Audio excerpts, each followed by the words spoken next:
Okay. Okay. Thank you. And thanks for being here. I appreciate everyone coming out today. I'm going to get right with it because we have a limited amount of time. And I know they've reserved some time at the end of the presentation for questions. So if you have questions, please wait until we get to the end of it, and then we'll try to answer as many as we can. Stapleton Airport. Basically, we're in the Stapleton neighborhood. The original Stapleton Airport was just right directly east from here across Quebec, and pretty much bordered on Quebec on the west, and then all the way out to Havana on the east, from Montview on the south, all the way up to about I-70 on the north. It started out with a smaller footprint than that, but grew over time. And I'm going to go back, and we're going to start when this airport was really originated and what determined why it ended up here. We're going to go back to 1929. And 1929, I'm sure many of you are familiar with the CAMs. And the CAMs were set up in the mid-1920s by the Post Office, Department of Commerce, to regulate, essentially, the airmail routes across the United States. You can see that there's one central airmail route that goes across the Chicago-San Francisco was probably the primary one. And it was certainly the earliest one, originating from Chicago. It went through Omaha, Cheyenne, Salt Lake City, Elko, Nevada, and on to San Francisco. That routing pretty much followed the UP across the continent, because the Union Pacific, when it was finished in 1869, it essentially was on that route. And so the early aviators flying along there, their directional, they always called it the iron compass, their directional navigation beacon, when there wasn't anything else, was following those railroad tracks, because they knew where if they stayed on those railroad tracks, it would take them across the lowest elevation of the Rockies, South Pass in Wyoming, and they would go across the lowest elevations. So that turned out to be the main route. You can see, though, that Denver wasn't on the main route, and Denver wanted to develop air traffic. They were on one of the CAMs, the one that extended from Cheyenne down to Pueblo. It stopped at Colorado Springs also, and they wanted to increase the traffic that was coming into Denver. And the city fathers back at that time looked at how they could boost aviation and increase the economic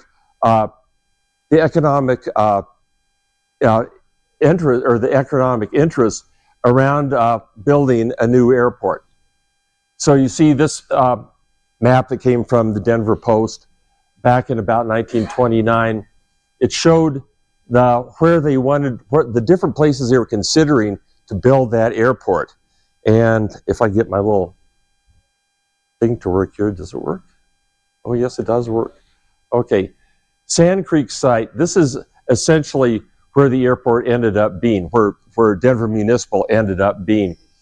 We're on Quebec, which is right out here, and 32nd. Martin Luther King was originally 32nd Avenue. Quebec would be right about here, so a little bit farther west from where that site was. There was some fields already in operation. Lowry Field, which is the first Lowry Field, not to be confused with the newer Lowry Field, which was built in 1938. This Lowry Field up on this area, between 38th and where the railroad tracks are. The railroad tracks essentially are following I-70. I-70 is going to be right to the north of where that Union Pacific route is. So Lowry Field in this area, you can see it's between Dahlia, Colorado Boulevard is a major thoroughfare there. So this Lowry Field was set up for the Air National Guard, which was very active.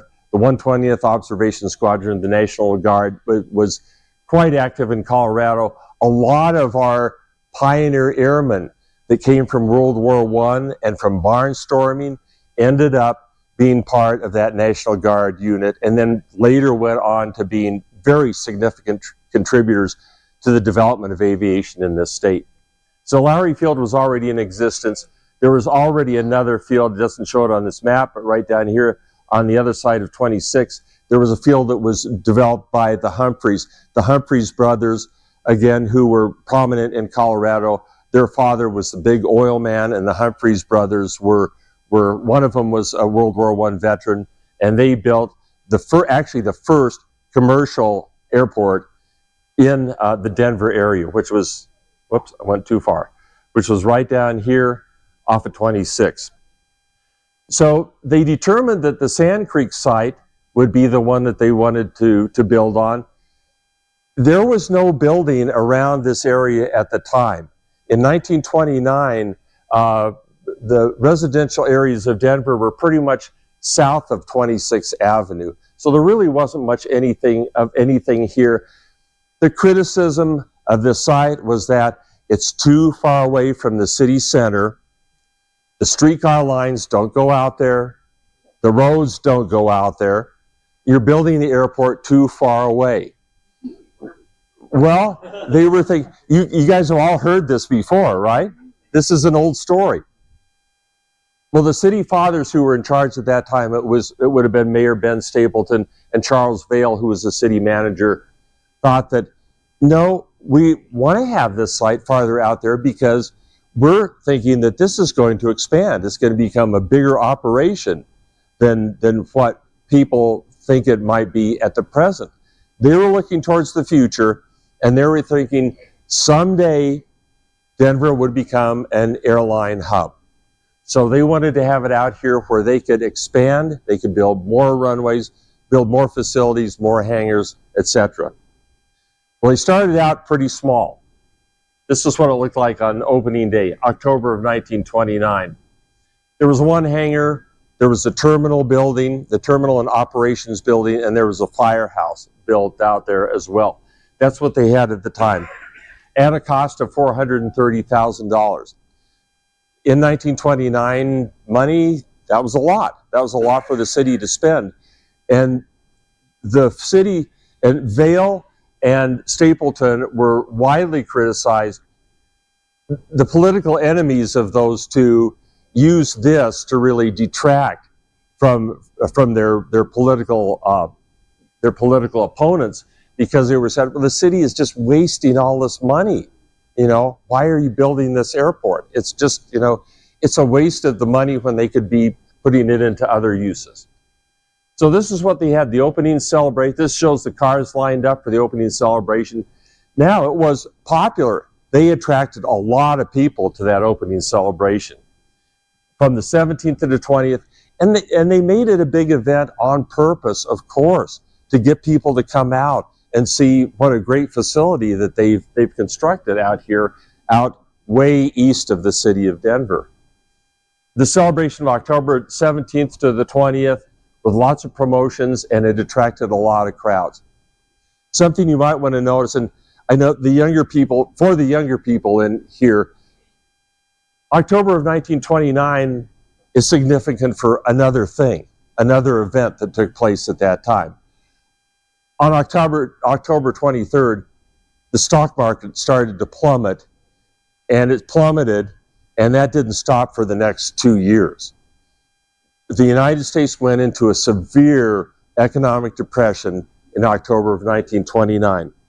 So what a perfect time to open your airport that everyone has criticized for being a waste of money. What perfect timing. Okay, in the 30s, the airport continued to grow. Sure enough, even with the economic hard times that the country was going through, aviation was progressing. This was an era of technological progress, and the airport was actually being used. People were coming in here, new companies.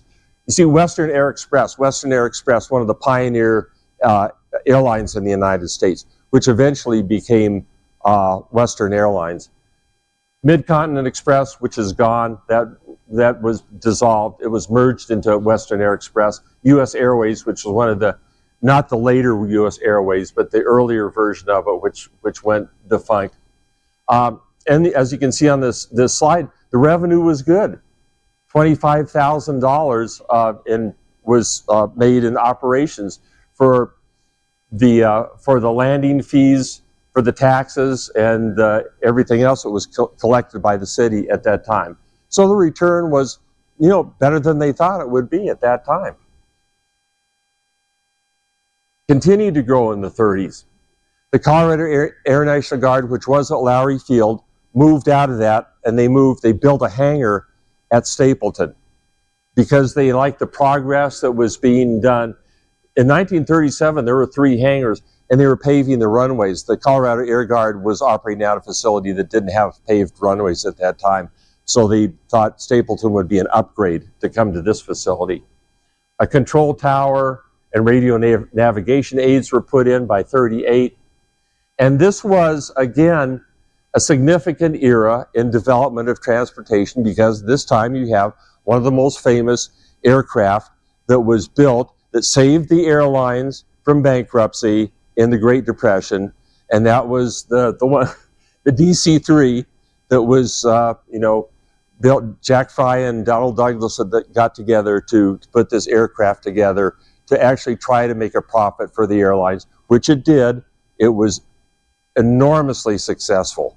And the DC-2s leading on to the DC-3, which was the expanded version of it, finally started to make money, because they could make money from not just from the airmail revenues and the subsidies provided by CAA and the Department of Commerce, but also from transporting passengers. And that was a big event. That was a big step forward for the airlines.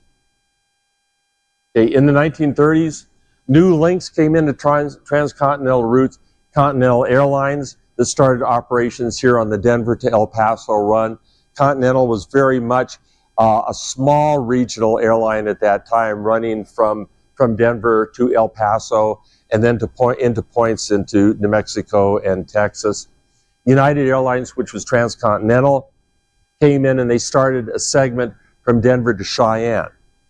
United's main operation for this region was headquartered in Cheyenne.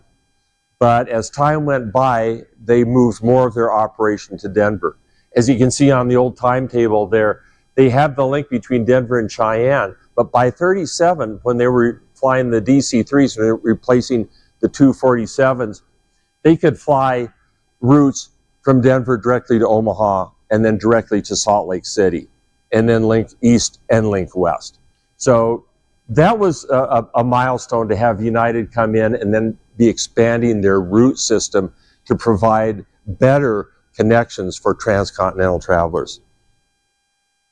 World War II, the significance of World War II, and I'll point out in this picture, you can see on the left, bottom left, that's the original terminal with the original fire station, and then the ramp area out there, and then in the center and to the upper right of the photo, the 3 hangars that were built. You can see in the upper left a big concrete area built out there, a big ramp area built, and it's full of B-17s. Well, during World War II, Continental Airlines got the contract for Army Air Force's modification center, the aircraft that would come out of the Boeing facilities, which essentially were Wichita and Seattle. When they came off the assembly line, by the time the B-17s came off the assembly line, there were already modifications that the Army Air Forces wanted to make to those aircraft, because everything was progressing so quickly that they would be built and then flown to a modification center to put in the new mods, and then flown off to Europe. And you guys are all familiar with those. It was the Wasps that flew those planes cross country, a lot of them from Denver, and flew them to the bases where they would then go overseas to Europe or Asia.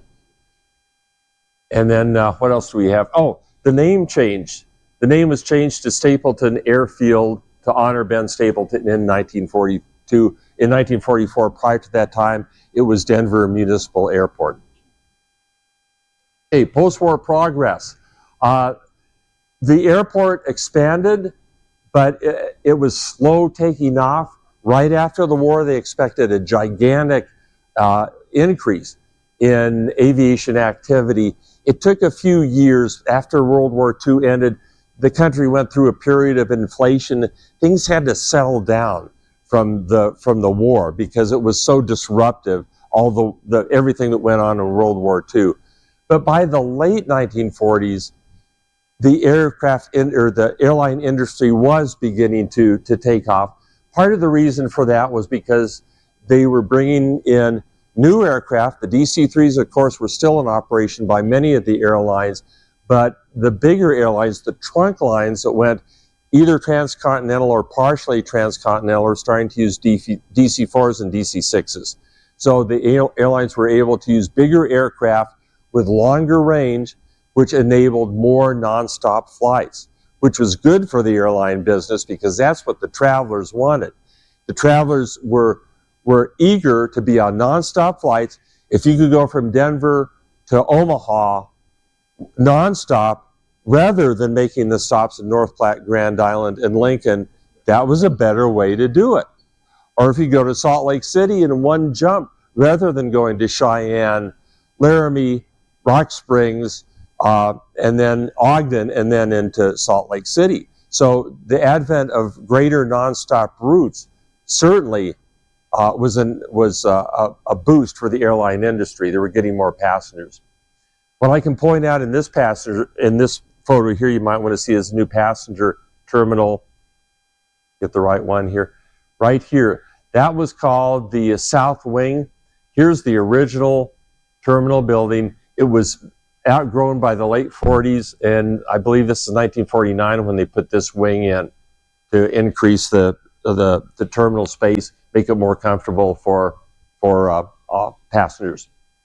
Also in the late 1940s, the local service airlines came to be.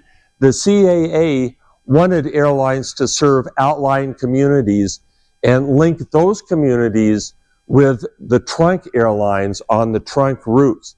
The trunk routes are generally transcontinental, mostly east-west, and there weren't that many routes running north-south to link with those. So the CAA authorized airline startups that would be called local service airlines or feeder airlines, and they would link the small communities to the main airline trunk routes. In Colorado, Monarch Airlines was was the first one because of 1946 when they started operations. Monarch Airways flew their routes from smaller Colorado communities and New Mexico into Denver, where they could link with United or Western or Continental. They were given an airmail subsidy for this service.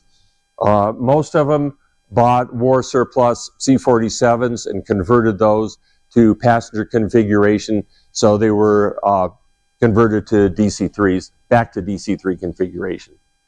Monarch Challenger and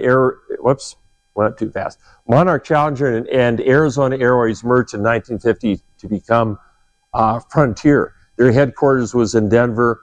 They were able to consolidate their operations here, and it became, in time, a major carrier in the Denver area. Okay, this is what the airport looked like about 1956-57. They have built the South Wing, and then they've also built a North Wing. Here's the South Wing. The North Wing is over here. You can see here's the ramp area. With more airlines in there. I don't think this slide actually says, but by this time you've got Continental, Braniff is here. What else? Western, Central, Frontier. Those airlines are all operating out of this airport. The original terminal building was gone. It would have been right in here. It was demolished, and then they built a connecting area between the two.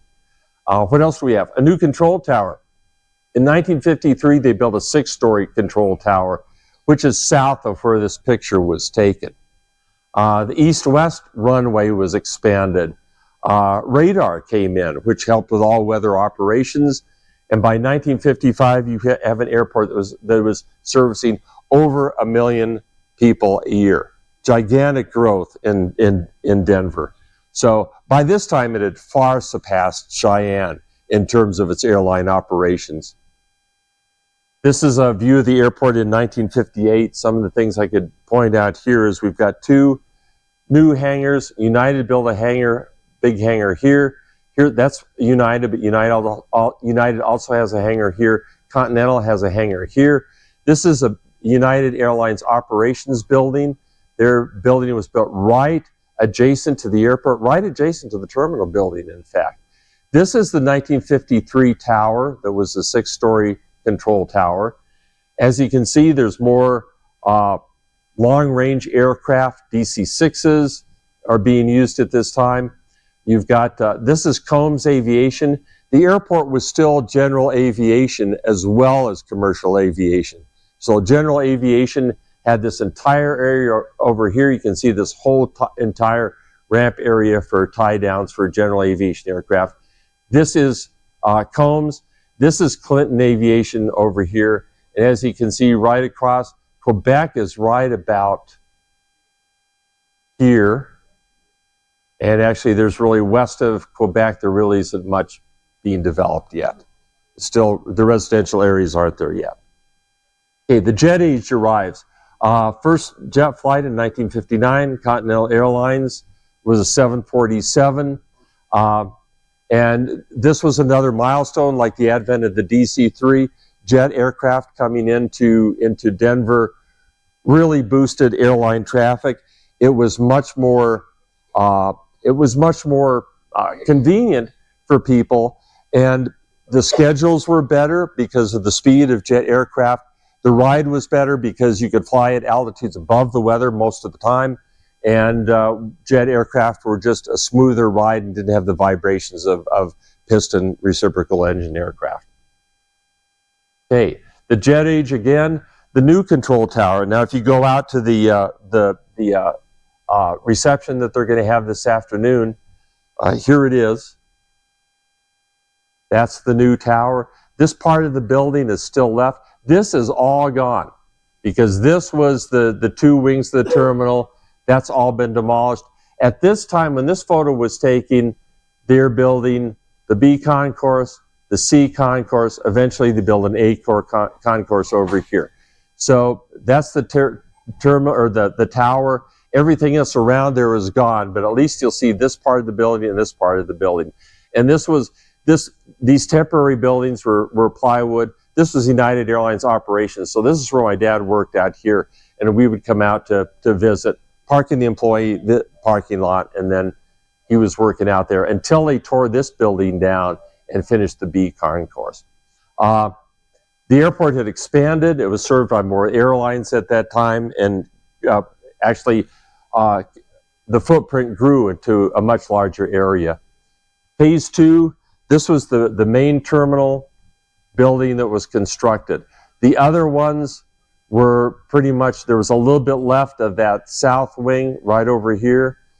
The north wing was gone, and the new terminal encompassed this whole area here with the B concourse and with the C concourse, and then with second level drop-off, passenger drop-off. Okay, still a decade of growth and change. Denver grew rapidly in terms of air transport, and the airlines that were serving the community were expanding as well. United, I'll have to go back to this. United, Continental, whoops, missed it again. Continental flying 707s, 720s, United 727s, you can see parked over here. Frontier was expanding because this was the time in the mid-60s and 70s, the local service airlines had grown to the point where they had aspirations to be regional carriers and started buying more modern equipment. The regionals, for the most part, were using the DC-3s and Convair 340s, or Frontier with the 580s, but they started expanding. They started buying new aircraft, in this case 727s and 737s at Frontier. I have a picture of United. We go out to the airport. I had the United parking sticker on my car, so I could go out and park in the lot and go out and visit my dad and have lunch out there. Sometimes we'd get to go through airplanes. So this is one of my buddies from high school. We're going through we just drove out there one day, and there was a 720. You know, it's awaiting service. It's awaiting maintenance. So, you know, Dad said, okay, well, go over there, and there's a ladder up there. You can go up and go into the airplane, go through the 720, which was a blast. Liability wasn't a thing at that time. Nobody really cared much about that. It was kind of, you take care of yourself. So when we talk about leadership in air aviation, the United Training Center, which is still there right across the street, was built, this building built in 1968, where they put their simulators into it. It was used the training center was in the hangars prior to that, but by 68, the new facility was built with all the simulators that you can see in there. And it was a worldwide aviation center. People would come here to be trained on aircraft, in the simulators and on actual aircraft from all over the world, from India, Japan, Malaysia, Pakistan, all over the place. By the 70s, wide-body aircraft are being incorporated into the airport. That meant the airport had to expand some more because they had to put in more new and thicker runways to accommodate, and wider runways to accommodate the wide-body aircraft.